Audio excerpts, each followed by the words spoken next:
I'm Daniel Finley with NC State's Institute for Transportation Research and Education. I'd like to thank the North Carolina Chamber Foundation for sponsoring and partnering with us on this work. I'd also like to acknowledge the great team at ITRI who worked on this. I have the full list of the collaborators at the end of the presentation. This study builds on a 2015 report, also sponsored by the Chamber Foundation, that identified 16 possible options for generating revenue for transportation in North Carolina. North Carolina's current transportation funding structure has not materially changed since this time.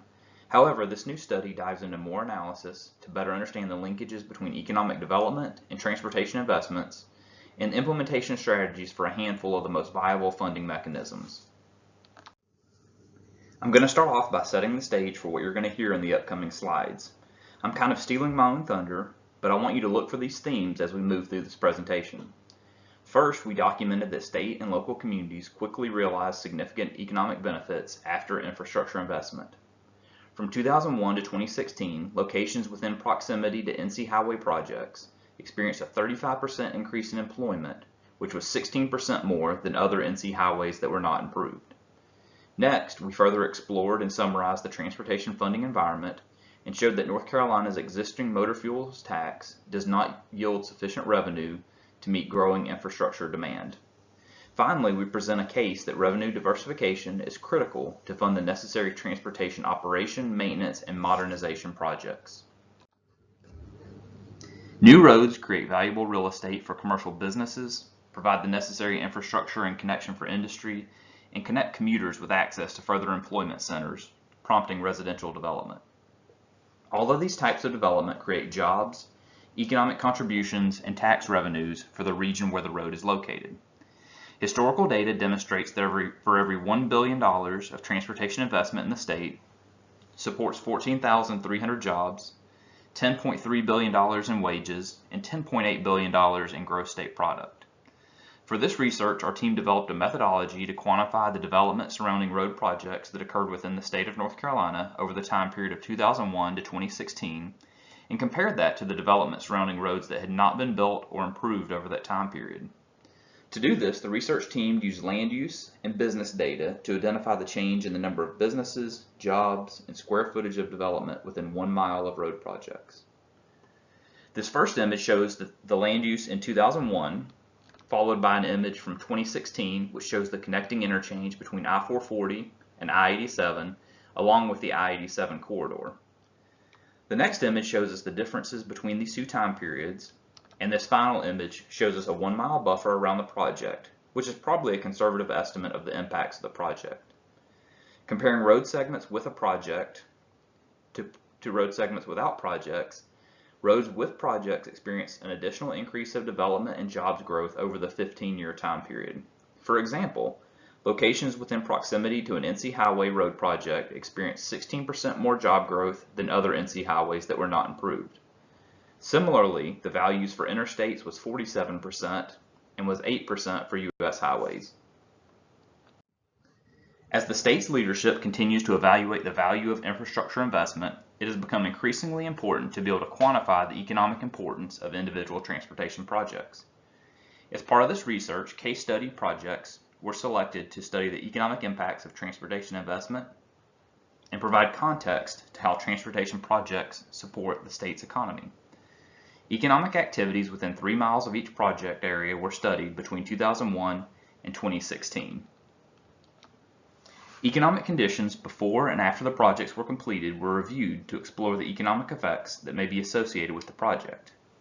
The analysis estimated the number of businesses, jobs, employment income, and economic output that could be attributed to the completion of each road project, as well as the percent change in land use from undeveloped to developed.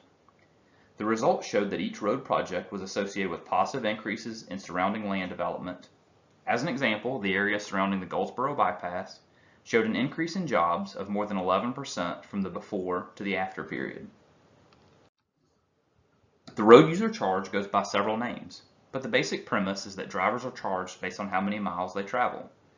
These charges can either be a flat fee, which is a fixed number of cents per mile, regardless of where or when the travel occurs, or a variable fee based on the considerations such as time of travel, congestion levels on a facility, type of road, type and weight of the vehicle, vehicle emission levels, and ability to pay of the owner.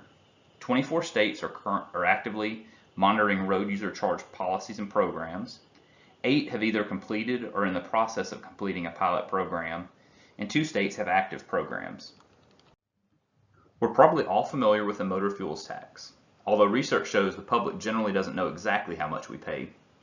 A motor fuels tax is an excise tax imposed on the sale of fuel.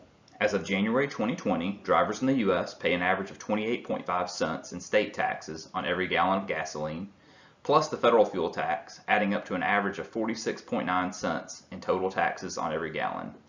Currently, we are heavily dependent on the motor fuels tax. North Carolina charges a 36.2 cent tax on every gallon of motor fuel, gasoline and diesel, that is purchased. Gas tax revenues are NCDOT's largest funding source, and the law requires these revenues to be used only for transportation purposes. The federal 18.4 cents per gallon gas tax is also an important source of revenue. The existing gas tax is not accumulating enough revenue to compete with driving behaviors and the increased rate at which fuel-efficient vehicles are being purchased. Sales taxes apply to the sale or lease of most goods and some services. States may also levy selective sales taxes that are used to finance their transportation systems. Virginia, Kansas, Nebraska, Connecticut, Texas, Idaho, and Arkansas have implemented sales tax measures for transportation funding. $533 million of Kansas DOT's budget is financed through a statewide sales tax. In Texas, $2.5 billion of the state's sales tax revenue will be reserved for transportation as long as the state's overall tax receipts are at least $28 billion. If North Carolina were to dedicate 0.5% sales tax to transportation, that would generate $783 million annually, which is the equivalent of 15.6% of the state's current transportation budget.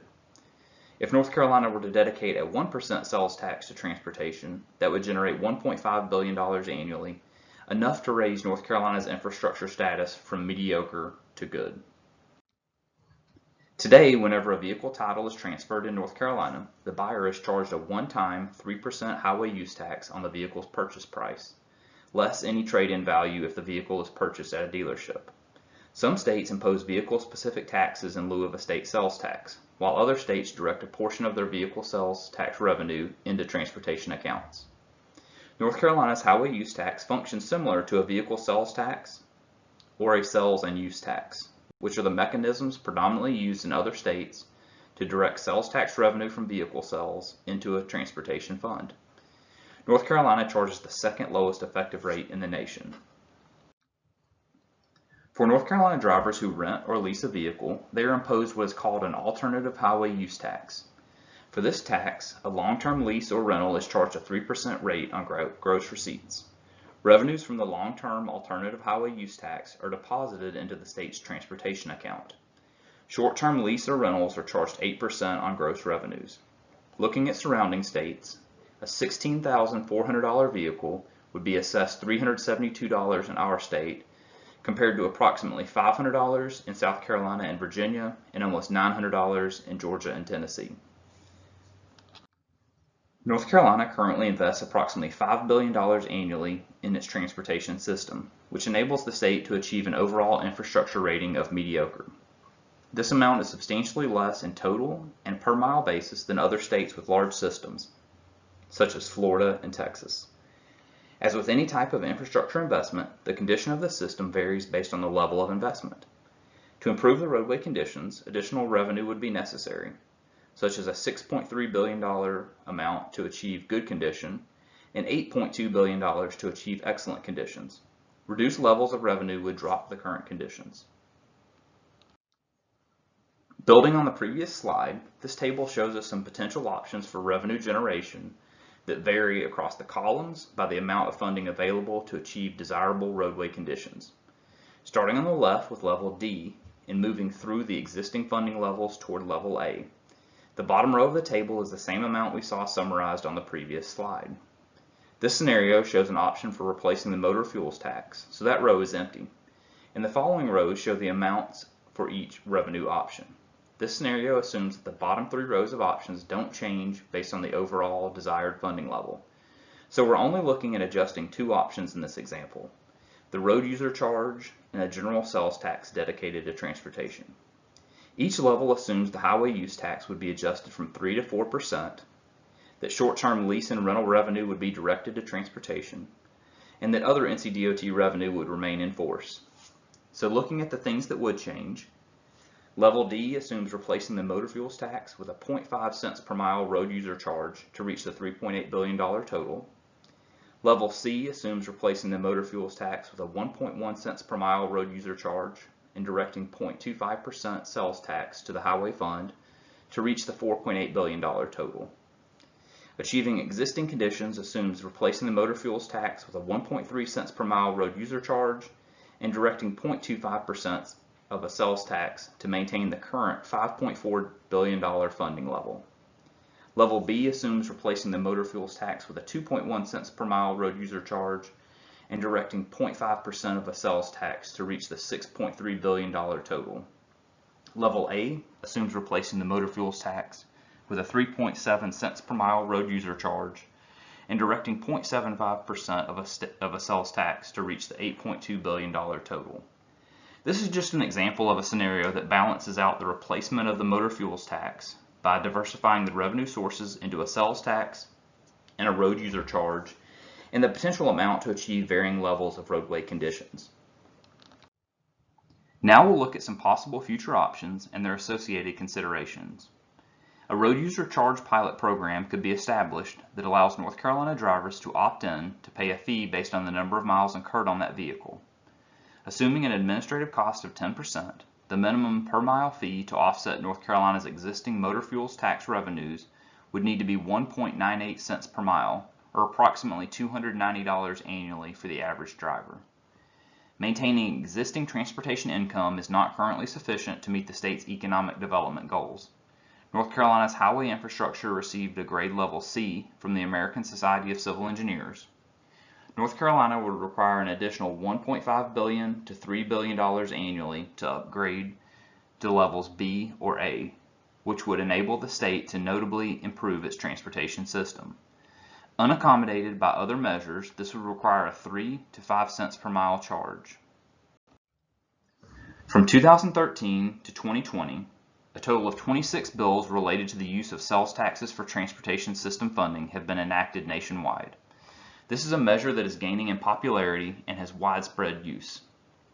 To put some perspective on the revenue generating potential of a general sales tax, if North Carolina were to dedicate a 2.1% sales tax to transportation, it would offset the state motor fuels tax and generate an additional $3.3 billion annually.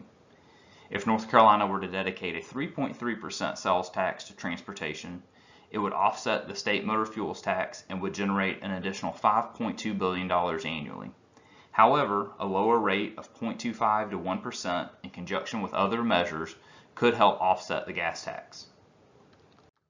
Consistent with an issue brief for the NC First Commission, it is recommended that North Carolina raise its highway use tax from 3 to 4%. This would generate approximately $275 million in additional transportation revenue. There are also tax revenue redirects that could be implemented within the framework of a highway use tax adjustment, which would benefit North Carolina's transportation system. North Carolina could supplement its motor fuels tax revenue with a statewide sales tax increase of 0.5 to 1%. This would align North Carolina with states that have implemented sales tax measures for transportation funding. To put some perspective on the revenue generating potential of the gas tax, if North Carolina were to increase the gas tax to 58 cents per mile, a level of B could be obtained, and 92 cents per mile would be needed for level A, which would be approximately triple the current rate. However, the market saturation of alternatively fueled and higher fuel efficient vehicles will continue to erode this option's efficacy. Sales tax and highway use tax recommendations can alleviate the short to medium term financial needs of North Carolina's transportation system. Meanwhile, a road user charge pilot program is essential for laying the groundwork for long-term stability of the transportation system. Overall, we recommend that the following items be considered to help modernize, strengthen, and diversify our state's transportation revenue. Explore implementing a road user charge program combined with a phase-out of the motor fuels tax. The highway use tax could be increased in line with neighboring states to at least a 4% rate. A fraction of the statewide general sales tax could be dedicated to transportation. I would like to thank our research team that put in the heavy lift to complete this effort, and the NC Chamber Foundation, in particular the leadership from Kelly Fuller and guidance from Jake Cashin. Thank you.